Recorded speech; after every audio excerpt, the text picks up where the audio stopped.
Welcome everyone to another episode of the Chaos Realm. I'm your host, Chris Chaos. As always, we are going to talk about one of my top favorite bands. One of my favorite bands growing up. Fucking Slipknot. My first tattoo, literally ever. First tattoo was Slipknot's Tribal S. And the first time I heard their self-titled album in 99, I think I was like 12 or 13. And let me tell you what. My friend, my one friend Chris Smith, first person to have it. He got it for his 13th birthday, so I was 12. Showed me the album cover, man, automatically drawn in. From the first track I heard, fucking sucked. Right from the beginning with that, oh, they can sing the 7176223. Like that the barcode, that it was like, what the hell? And then right into Sick, and freaking just kept on going on and on and on. And literally, my favorite song probably on that album, and still to this day, is Prosthetics. It's a slow, creepy ass song, but you know what? This is why I'm using this as an example, because we are gonna go before their 99 album. Now, most people know about MFKR, and most people that are diehard Slipknot fans know about the Lure and know about Crows.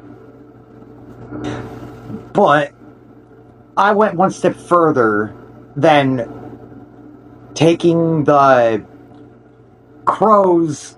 Everybody knows the downloads and RARs, the zip files that people have been sharing here and there throughout the internet for decades, because this album is like the holy grail of Slipknot fans and maggots all over the world. Having this album is like the fucking holy grail of Slipknot albums. MFKR is not even that hard anymore to find.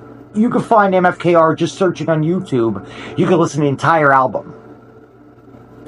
Even the original lead vocalist of Slipknot, Anders Colsafini, he re-released with Chaosis.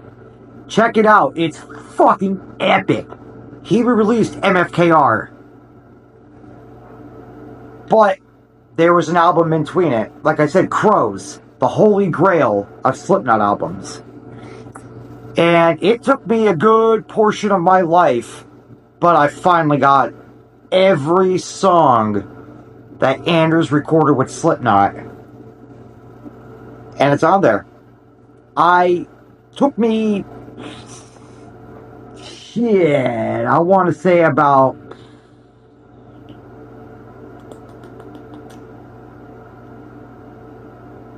24 years.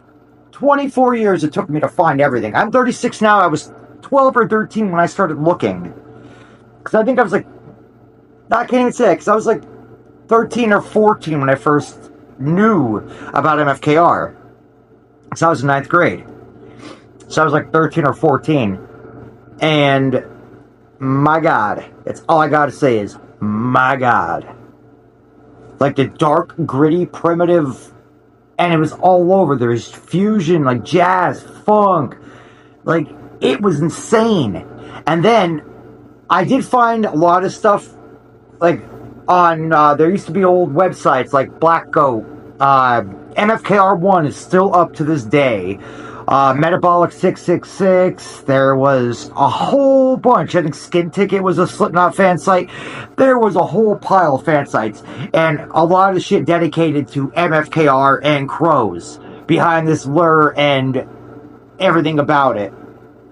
And still to this day, I still love the original Slipknot lineup. I mean, I love what's going on now, kind of to an extent. But, you know, like their self-titled Iowa, gonna always be right there for me. There are other stuff. I do appreciate Volume 3 now that I'm older, and I appreciate it. All Hope Is Gone. I feel indifferent about it because of what led up to it and why the album's called All Hope Is Gone. It's literally because they went on hiatus twice, reunited twice, and they still fucking hated each other.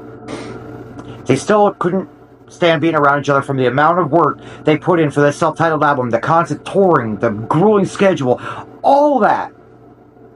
eventually they started hating each other. Then people got jealous. Then people started in lawsuits, and people were getting fired, and people quit. It was a fucking mess. It was a fucking mess. But imagine that.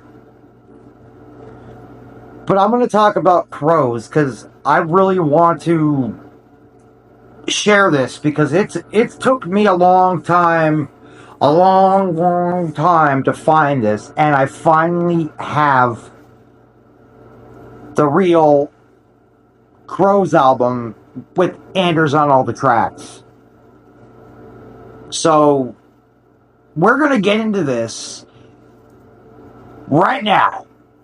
They're doing something rather curious with the parts of the body in a way we don't fully understand. They're doing something rather curious with the parts of the body in a way we don't fully understand. They're doing something rather curious with the parts of the body in a way we don't fully understand. They're doing something rather curious with the parts of the body in a way we don't fully understand. They're doing something rather curious with the parts of the body in a way we don't fully understand. They're doing something rather curious with the parts of the body in a way we don't fully understand. They're doing something rather curious with the parts of the body in a way we don't fully understand. They're doing something rather curious with the parts of the body in a way we don't fully understand. They're doing something rather curious with the parts of the body in a way we don't fully understand. They're doing something rather curious with the parts of the body in a way we don't fully understand. They're doing something rather curious with the parts of the body in a way we don't fully understand. They're doing something rather curious with the parts of the body in a way we don't fully understand.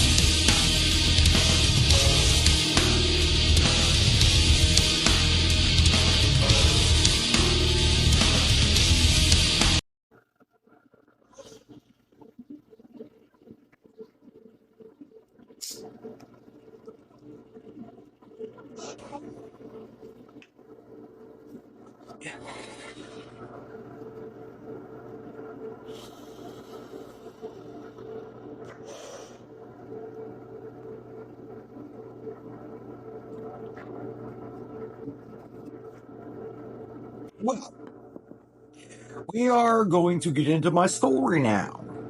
As I was talking about in the intro, we were talking about crows. The, technically, it's supposed to be Slipknot's full-length album. Now, MFKR was just a demo. They did redo songs, but I took the songs that were never really released, so to speak. Like, I omitted a lot of the stuff from MFKR that made it technically onto the Crows album, but there's other stuff that never made it anywhere that Anders recorded with Slipknot, and I added that. So, in my opinion, I have the official Crows album because it's a full-length album, Anders, and it's magnificent. So we're going to talk about the story of how I discovered that there was a Slipknot before Slipknot.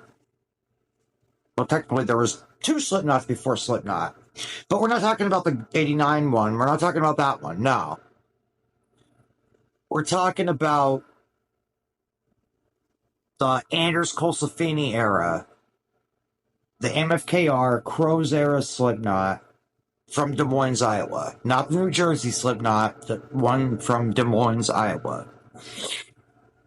You know, the more popular, more famous, wealthy Slipknot. Not the Slipknot that nobody knows exists. Except for a few people who have their demo. Not good. Trust me, not good. I listened to it. It's too much of a wannabe acid bath. Don't like it.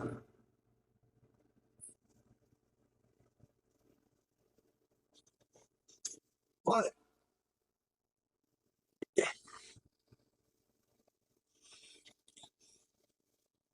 we are going to get into the story of my first time ever listening to MFKR.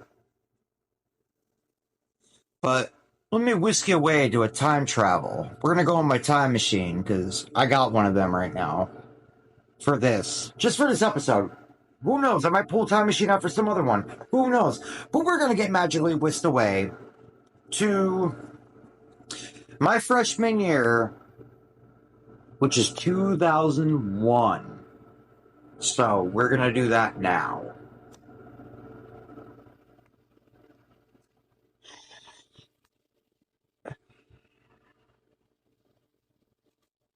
There I was, my freshman year in the cafeteria, getting ready to leave for lunch, and then I see a CD on the ground, and I'm like, what is this? And knowing me, I pick it up, and what is it? Slipknot MFKR with bonus track. I spent hours on these Slipknot fan sites, message boards, you name it, chat rooms back in the day, because we had AIM and all that, looking for these songs, trying to find this album, and the struggle was real, because we had dial-up.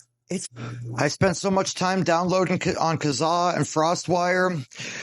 Hours. I thought for sure the feds would be banging down my door for months and years. The countless amount of garbage quality songs or fake songs, or times I got rickrolled. I still didn't give up. But 23 years later, all that work paid off. I have Crows in its entirety in high quality. And I went ahead and went a step further now that I have every high quality song from Crows, that era. I went ahead and made custom CD cover. I wanted to make an album cover, album art for it, because I didn't really care for the album art that's been circulating. I thought I could do a step better and make it a little more creepier. So that's what I did. And I put the songs in the order that I thought they best fit. I mean, because of the fact Do Nothing Bitch Slap didn't make it because it's already on MFKR. Slipknot Gently, I didn't put it on there because it made it to MFKR. Anything that was on the Gold album that made it to MFKR, that was on MFKR, I didn't touch, considering the fact Anders Colsafini, like I said earlier, recently re-recorded MFKR with Chaosis. So there's no point. Okay, no point. But the songs that were never touched, I got high quality versions of 14 tracks. 14 tracks that were never released. And I got them. I mean, it took 23 years, but I got them. And I'm going to play a snippet of the songs for this video, but I'm leaving a playlist in the description of the entire album. I'm going to put everything together and you can listen to the album in its entirety.